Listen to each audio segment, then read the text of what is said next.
Da, în primul rând vreau să vă mulțumesc că ați venit. Vreau să vă mulțumesc în al doilea rând că sunteți din nou alături de noi. Distinși invitați, dragi colegi, doamnelor și domnilor. Mai întâi aș vrea să reamintesc invitațiilor noștri că aici la noi, la Mureș, este județul în care USL a funcționat din prima clipă.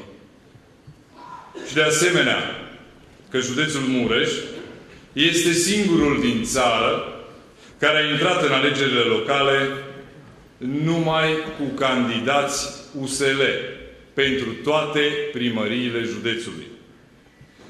Cred că acest cadru ne permite astăzi să fim aici. Vreau să mulțumesc în primul rând președinților partidelor care au clădit USL Mureș. Domnul Marian Cornaciu, președintele Partidului Conservator.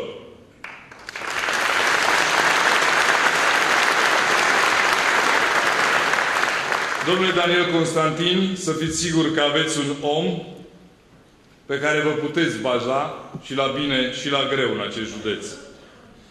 Domnului Alexandru Petru Frătean, cu care am început construcția USL-ului,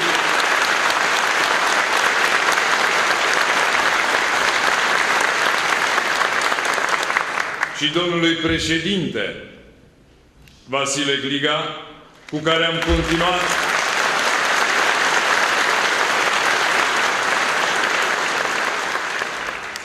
am continuat în condiții excelente construcția noastră pentru a clădi o Românie puternică.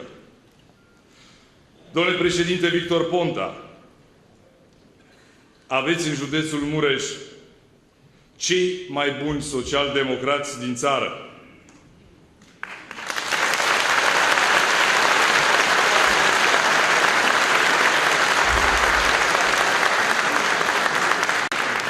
Aveți cei mai buni social-democrați din țară, pentru că sunt câștigători.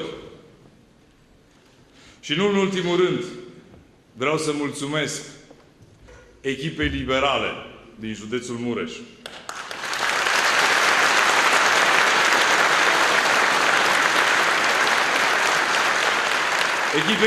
Echipei liberale din județul Mureș, pentru că a colaborat și cu Partidul Social-Democrat și cu Partidul Conservator într-un procent de 100%. Vă mulțumesc!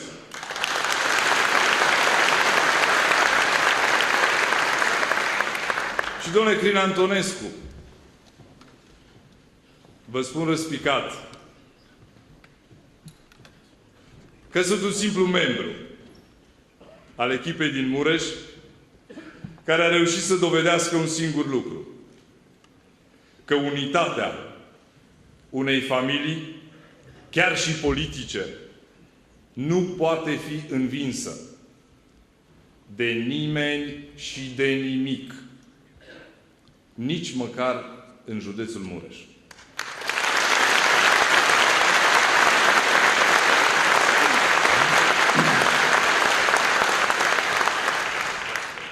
În al doilea rând, am obligația să vorbesc despre proiectul Uniunii Social-Liberale.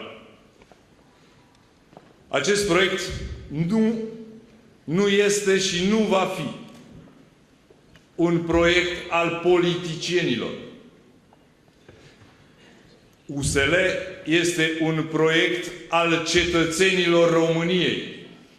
USL este un proiect al României. USL, înainte de toate, înseamnă încredere. Înseamnă încredere între oameni, înseamnă garanția că niciodată statul nu va mai umili cetățeanul român. Că niciodată veștile bune sau veștile rele nu vor mai fi aflate de la televizor la ora 18. Cred că avem obligația să ne asumăm bărbătește dezbaterea tuturor proiectelor cu cetățenii, cu dumneavoastră, cu cei care, foarte simplu, spunea doctorul Horațiu Suciu, nu uitați de cei care v-au trimis acolo unde sunteți, adică în demnitățile publice. Și da, cred că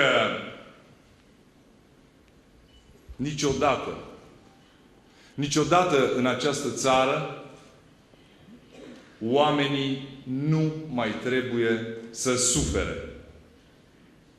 Cred că țara, adică România, nu mai trebuie condusă prin erate ale Curții Constituționale. Culmea, erată a Curții Constituționale, semnată de un judecător ales fraudulos la ora 2 noaptea de un parlament al României condus de Roberta Anastase. Da, cred că tinerii României nu mai trebuie să fie niciodată conduși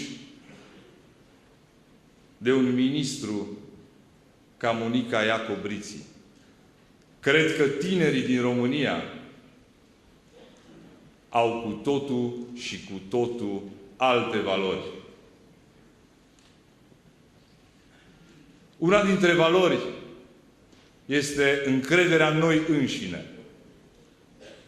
Și mai cu seamă, încrederea în celălalt. Da, știu, în ultimii 4 ani a devenit un mod de viață să nu mai avem încredere unul în celălalt. Da, PDL-ul a reușit în 4 ani de zile să zdruncine încrederea dintre oameni. DNA-ul a reușit să ne facă pe toți să credem că tot al 4-lea român, cetățean român, este infractor. Jumătate dintre parlamentarii României fie le sunt ascultate telefoanele, fie le-au fost ascultate telefoanele. Avem această obligație de a restabili încrederea între noi. Între noi, între cetățenii români. Cred de asemenea că noi, cetățenii români, nu suntem niște leneși, nu suntem niște puturoși. Chiar dacă provenim din sistemul de învățământ românesc, nu suntem deloc proști și nu avem nici 10 milioane de asistați sociali. Cred de asemenea că noi, cetățenii români, noi cei din Uniunea Social-Liberală, suntem cei care vom clădi împreună o Românie puternică. O Românie puternică are nevoie de unitate. O Românie puternică se poate crea în jurul proiectului USL. Iar acest proiect a dovedit în locale, în alegerile locale, că este viabil. Este foarte adevărat că USL-ul a mai dovedit ceva.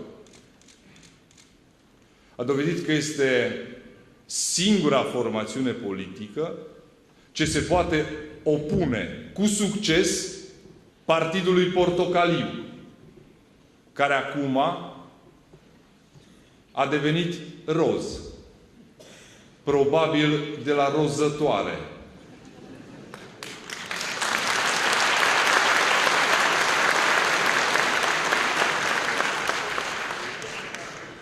Datoria noastră de acum înainte este să promovăm competența, să avem curajul de a ne asuma proiectele României și mai cu seamă să credem într-un viitor mai bun pe care să-l construim copiilor noștri. Și pentru că vorbim despre copii, despre viitorul lor, am să vă spun o scurtă poveste de când aveam câțiva anișori și m-am dus la bunicul meu la țară și ne-am sculat într-o dimineață foarte devreme, dar știam foarte bine asta de cu o seară înainte. Și am ieșit să mergem spre postata bunicului meu, unde aveam muncă la câmp, și rând pe rând vecinii s-au adunat și au venit și ne-am dus împreună. Practic aproape tot satul. Unul singur n-a venit. Și ne-am dus, când am văzut postata, am zis: Doamne, nu știu când o să terminăm. Totuși, seara, tot lucrul era făcut. Și ne-am întors acasă, obosiți. Dar cu lucru terminat. Cu o altă ocazie, la mai multe săptămâni, acel vecin care n-a vrut să vină în acea zi, mă rog, a avut nevoie de ajutorul bunicului meu și a celorlalți vecini. Bunicul meu a fost primul care i-a sărit în ajutor. Și seara la cină l-am întrebat: dar de ce ai sărit așa să-l ajuți? Tu nu-ți aduci aminte atunci că a fost singurul care n-a venit? Și mi-a spus atunci: ba da, cum să nu? Știu foarte bine. Dar să ajuți un om, să sprijini un om, în primul rând, e un gest creștinesc. În al doilea rând, dacă nu-l ajutam acum, aveam toată comunitatea de suferit mai târziu. Și mai e ceva. Zice: chiar dacă la un moment dat unul dintre ai noștri gândesc diferit sau acționează diferit, în fond, tot de-a nostru rămâne. Această întâmplare, practic, a fost o lecție pentru mine mai târziu. O lecție pe care am priceput-o și în cadrul USL-ului. Chiar dacă într-un moment sau altul noi, fiecare, gândim diferit sau acționăm diferit, facem parte din aceeași familie mare a USL-ului și nu avem voie să sacrificăm un proiect pentru România datorită unei acțiuni sau datorită unui gând a unei persoane. Chiar dacă este vorba de persoana noastră. De ce? Pentru că România este mai presus de noi. România este mai presus de sufletul nostru. Și cred că de aceea, în comunitatea noastră, trebuie să rămânem uniți. Și de aceea, cred că și acum avem nevoie de fiecare om al nostru, pentru că, deși am câștigat majoritatea primăriilor din județ, deși am câștigat Consiliul Județean, toate astea nu valorează nimic dacă nu obținem majoritatea în Parlamentul României.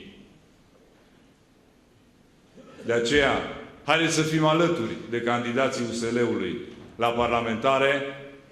Vă chem în comunitatea USL, vă chem în unitatea USL, vă chem în ceea ce noi credem, într-o Românie puternică. Vă mulțumesc!